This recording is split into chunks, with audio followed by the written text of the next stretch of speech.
For me as a designer, I always try to make people, for 1 second, 1 minute, 1 hour, 1 life, feeling I'm alive.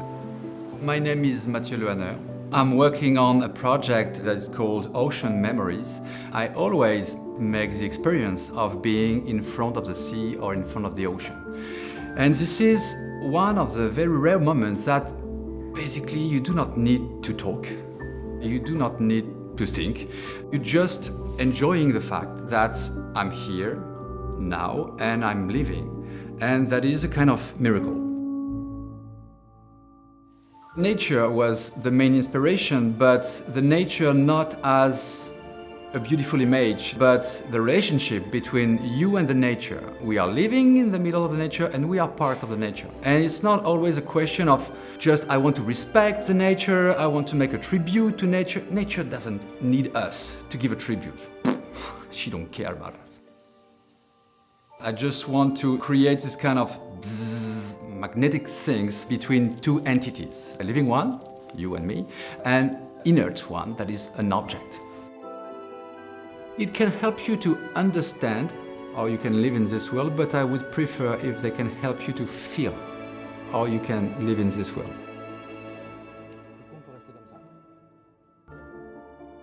The paradox that even if I know intellectually that I need to take care about the environment in a more instinct way, I know that yes, but I want to leave my mark in this world.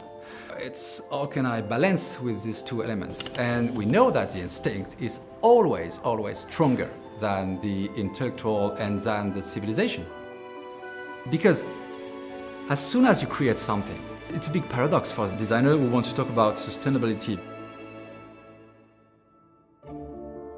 Human beings, we need to produce, we need to build because we need to feel alive. And we need to live something in this earth. So I'm gonna create something. There is a big story of the earth, and when the marble appear, and the magma, and you arrive, but the biggest story of the nature is quite bigger than you. You can just be part of it for a moment, and you can just touch it for a moment. Yes, this is the best sustainable approach we can get. Extract, transform, go back. I'm contemplating the sea and the ocean, just to try to contemplate myself. And what is the space I occupy in this world?